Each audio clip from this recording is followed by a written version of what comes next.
Bismillahirrahmanirrahim. Assalamualaikum warahmatullahi wabarakatuh.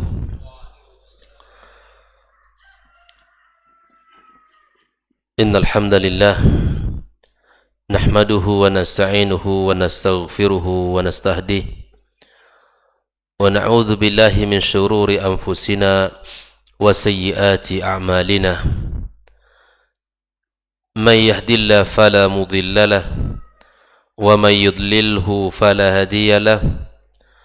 Ashhadu an la ilaha illallah wahdahu la syarika lahu wa ashhadu anna Muhammadan abduhu wa rasuluhu alladzi la nabiyya ba'dahu.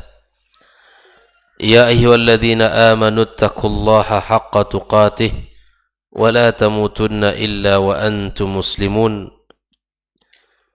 Wa qala ta'ala ya ayyuhalladzina amanu taqullaha wa qulu qawlan sadida yuslih lakum a'malakum wa yaghfir lakum dhunubakum wa man yuti'illaha wa rasulahu faqad faza fawzan 'azima.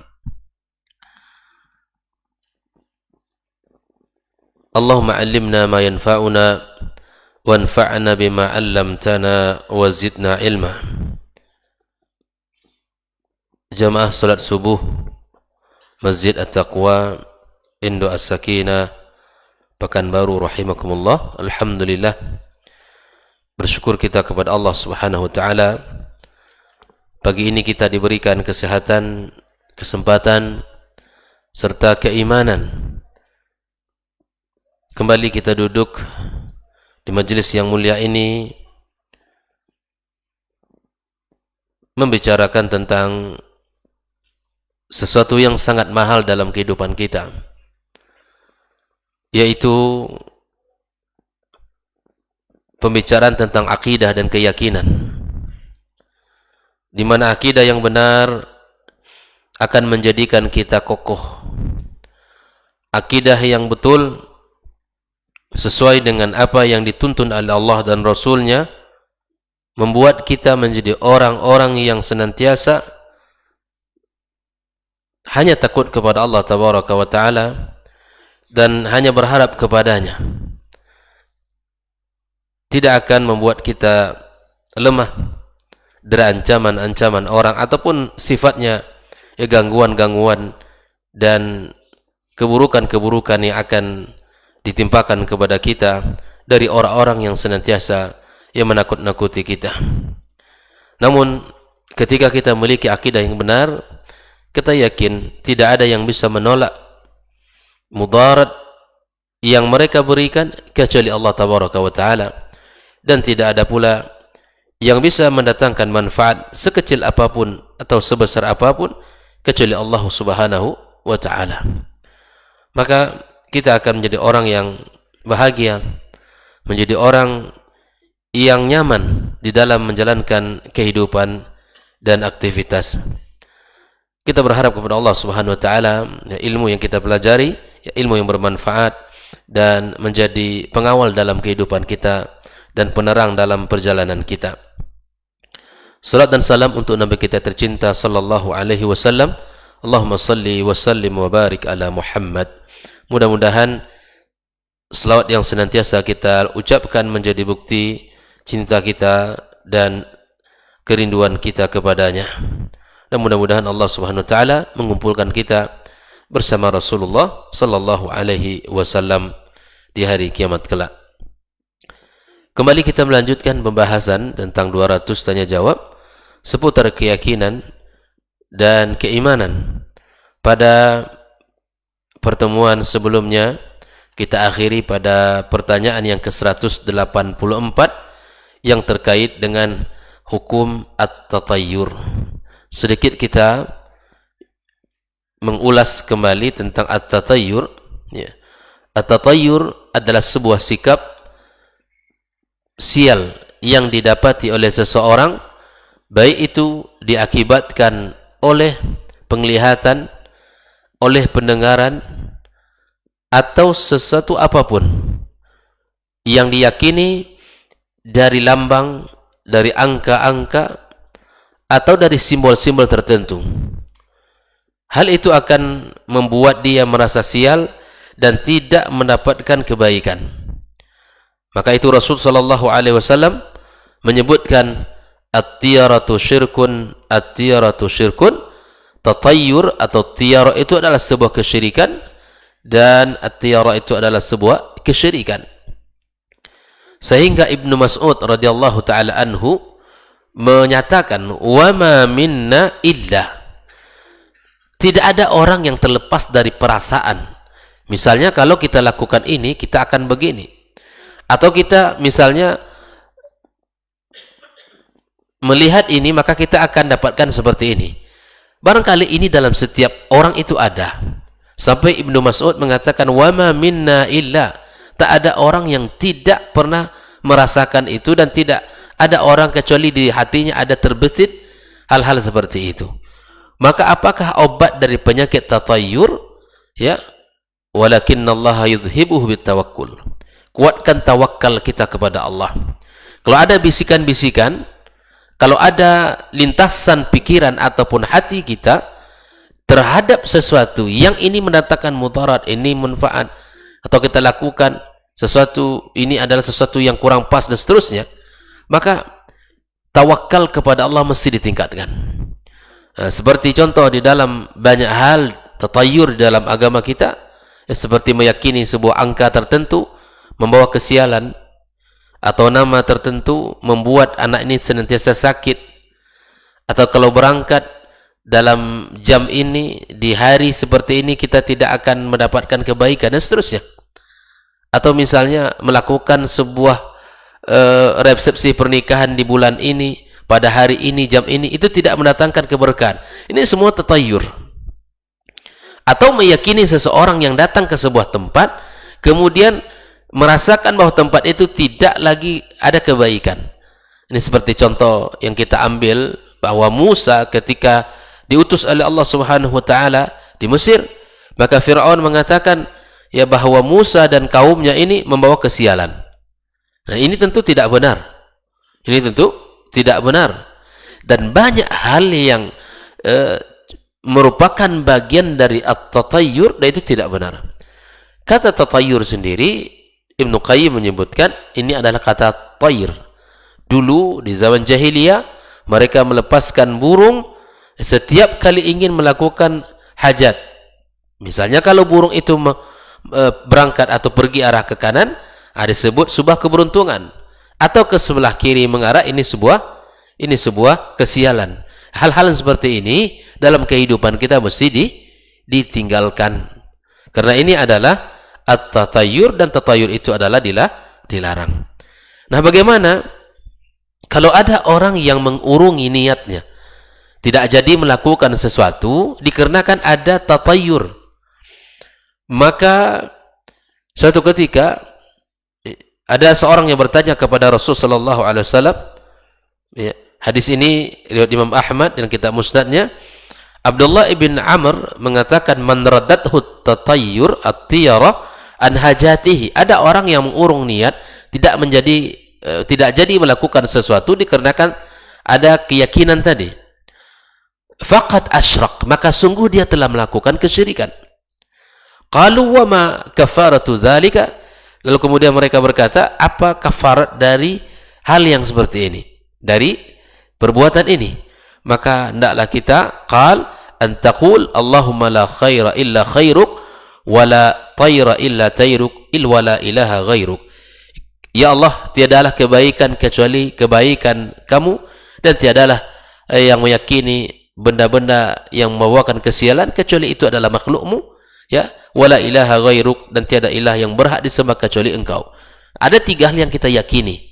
Kebaikan hanya kepada Allah, dan seluruh benda-benda yang membawa kesialan itu adalah milik Allah, makhluk Allah, dan tiada ilah yang paling berhak disembah kecuali Allah tabaraka wa taala. Nah, oleh itu kaum muslimin, tatayyur itu di dalam kehidupan kita, dan tidak dibenarkan untuk dilakukan, karena banyak hadis Rasulullah SAW yang melarang kita untuk melakukan hal-hal yang seperti ini.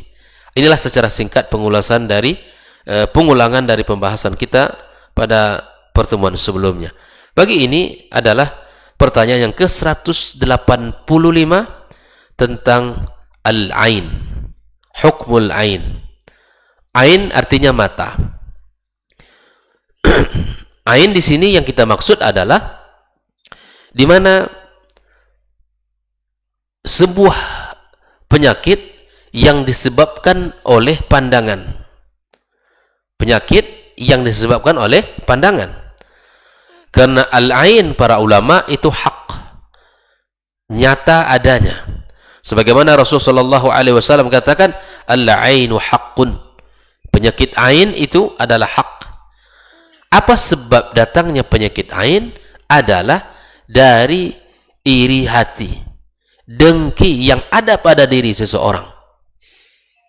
Disebabkan iri yang ada pada diri tersebut, yang memandang dengan mata kebencian, memandang dengan mata hasad, sehingga yang dipandang itu mendapatkan penyakit.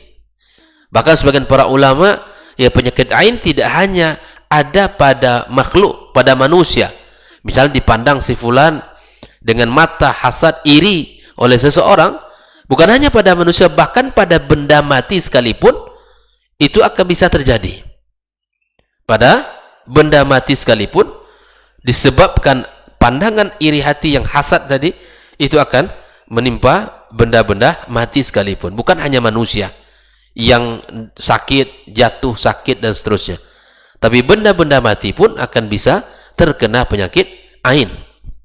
Nah, suatu ketika Rasulullah Sallallahu Alaihi Wasallam melihat seorang budak perempuan, di wajahnya ada lebam.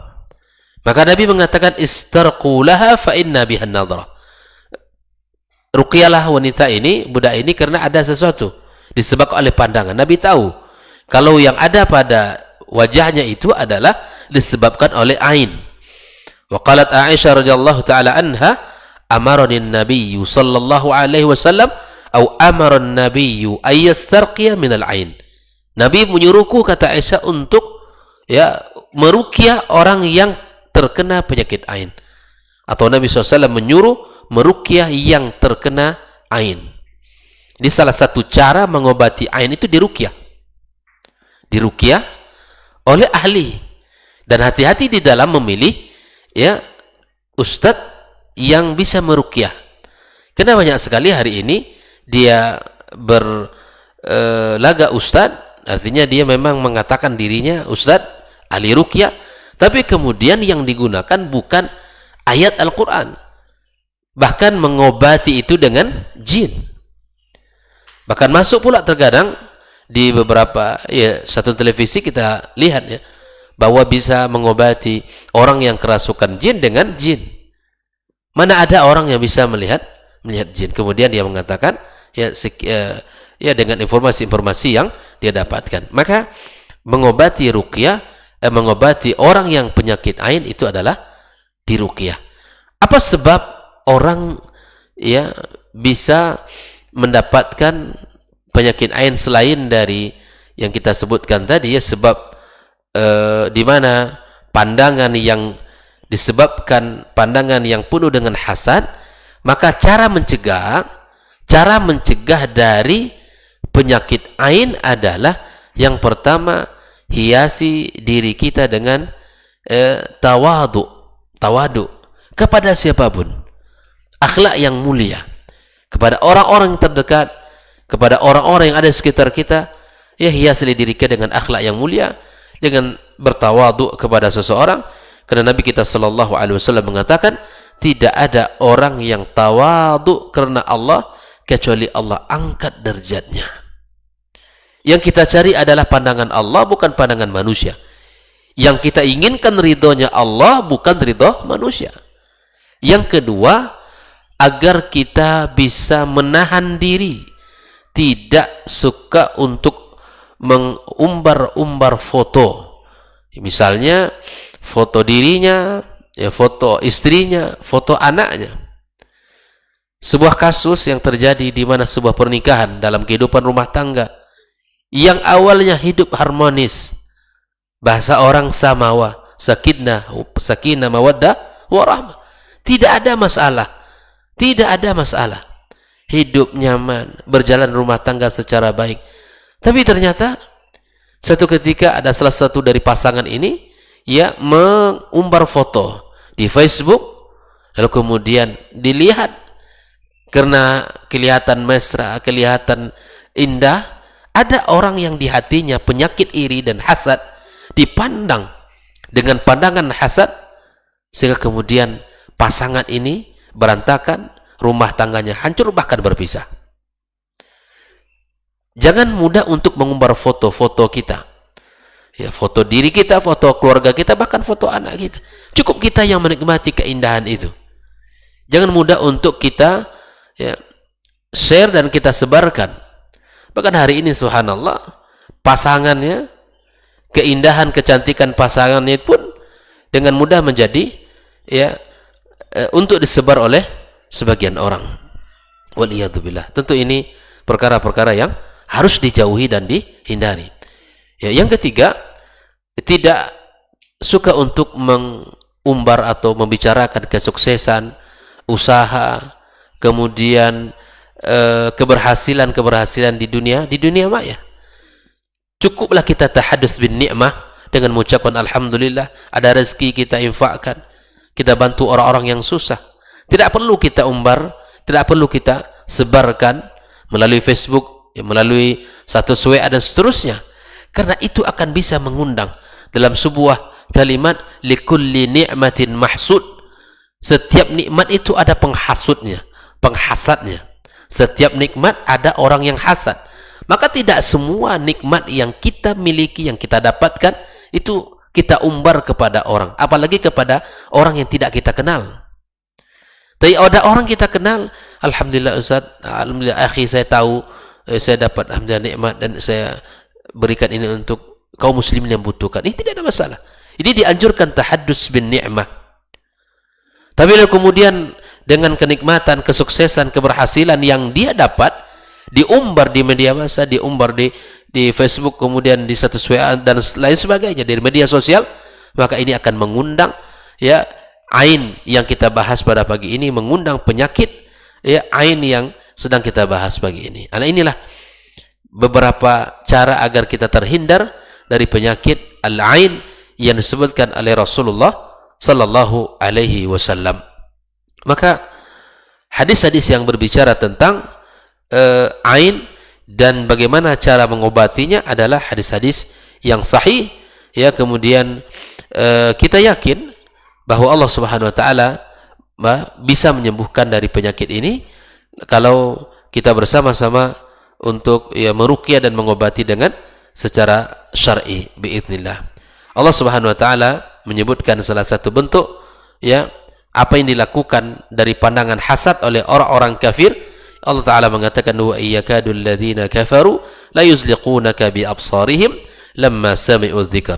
Orang-orang kafir di zaman dahulu ketika mereka memandang orang-orang mukminin, bahkan Rasulullah SAW bersama kaum muslimin, kaum mukminin, mereka memandang dengan pandangan yang tidak baik ya tatkala mereka mendengarkan ya wahyu dari Allah Subhanahu wa Ta'ala. Mereka memandang dengan mata pandangan cibiran, dengan pandangan hinaan, karena hasad dan iri di hati seseorang. Maka ikhwani kaum muslimin, sekali lagi bahwa ketika kita mendapatkan nikmat, segera kita mengucapkan ya alhamdulillah, sebagaimana pesan Rasulullah sallallahu alaihi wasallam, jika seandainya kalian melihat pada dirinya, pada keadaannya, pada anaknya sesuatu yang menakjubkan, maka doakanlah keberkahan. Fad'u lahu bil barakah. Melihat kendaraan kita, melihat rumah kita, melihat anak kita, harta kita, usaha yang berkembang, maka mintalah kepada Allah keberkahan agar kita bisa terhindar dari penyakit-penyakit yang seperti ini. Ya, agar kita terhindar dari penyakit-penyakit seperti ini. Perbanyaklah kepada Allah mengucapkan tahmid dan mintalah keberkahan dari Allah, dari rezeki yang Allah karuniakan, dari anak yang Allah berikan, dan dari harta yang Allah titipkan, dari kendaraan yang Allah berikan kepadanya. Apapun yang kita miliki, minta keberkahan, karena itu kunci segala kebaikan. Yang kita carikan di dunia ini keberkahan. Harta yang kita cari, yang kita kerjakan, bekerja kita pagi sampai petang, bahkan mungkin malam, yang kita cari keberkahan, tidak ada yang lain. Dan mintalah keberkahan dari apa yang kita dapatkan tersebut. Anak yang Allah hadirkan, yang kita minta keberkahan. Tanda berkahnya anak, dia mudah diatur, dia mudah untuk dididik, diajarkan, dan bahkan taat kepada Allah Subhanahu wa Ta'ala. Rumah yang berkah tandanya rumah yang diisi dengan kebaikan. Di dalamnya ditegakkan syariat Allah Subhanahu wa Ta'ala. Penghuni rumah itu orang-orang yang senantiasa rukuk dan sujud kepada Allah Subhanahu wa Ta'ala. Mudah untuk kita mendapatkan kebaikan. Bahkan harta yang berkah di antaranya harta yang membawa kepada kebaikan untuk kita. Mengerjakan amal saleh, mengerjakan amal-amal yang dicintai Allah sangat mudah. Dan kebalikan daripada orang tidak berkah, rumah tidak berkah, ya, harta tidak berkah, adat tidak berkah, ya kebalikan dari apa yang kita sampaikan. Harta tidak membawa kita ya semakin hari semakin jauh dari agama. Yang digunakan dari uang itu hanya untuk sesuatu yang sifatnya mubah atau bahkan sifatnya berfoya-foya, yang tidak mendatangkan pahala dari harta kita dan lain sebagainya. Oleh itu kaum muslimin rahimakumullah, maka fad'u lahu bil barakah, doakan keberkahan dari apa yang kita rasakan, ya, kenikmatan, takjub dan merasa kebahagiaan di hati kita.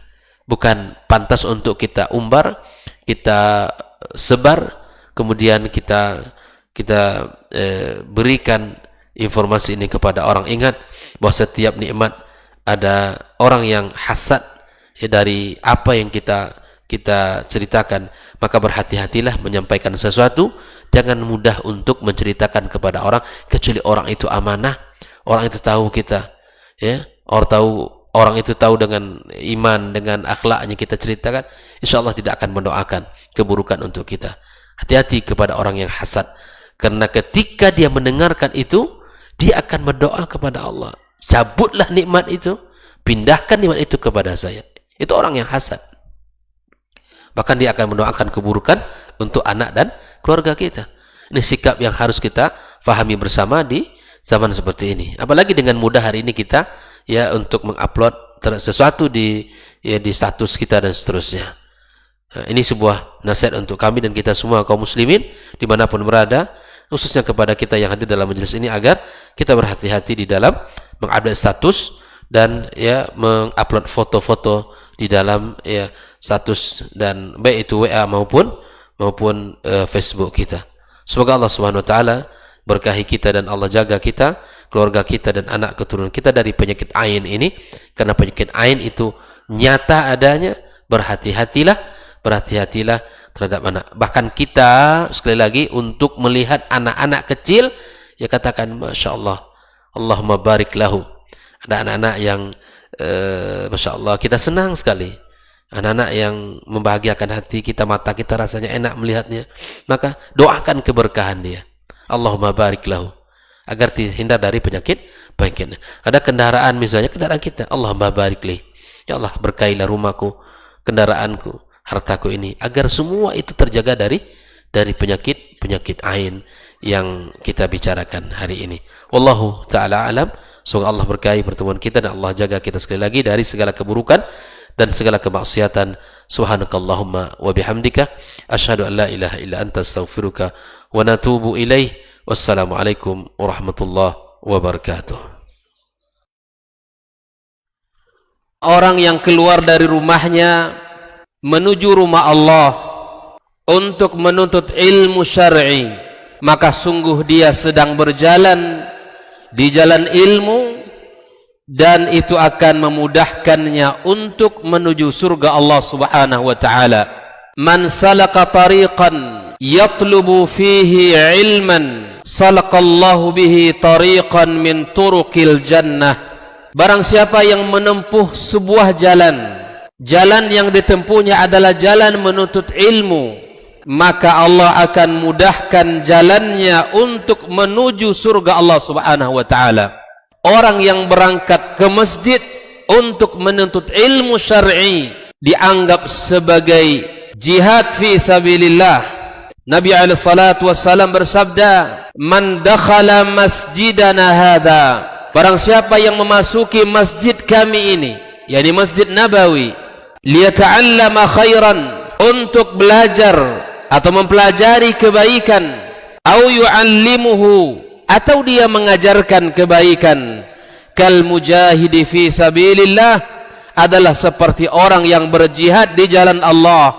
Mudah-mudahan kehadiran kita di rumah Allah yang mulia ini, tujuan kita hanya satu, untuk mencari ridha Allah tabaraka wa ta'ala. Mudah-mudahan ilmu yang kita pelajari, ilmu yang memberikan keberkahan, yang menerangkan jalan kita dan senantiasa menjaga kita di jalan Allah subhanahu wa ta'ala.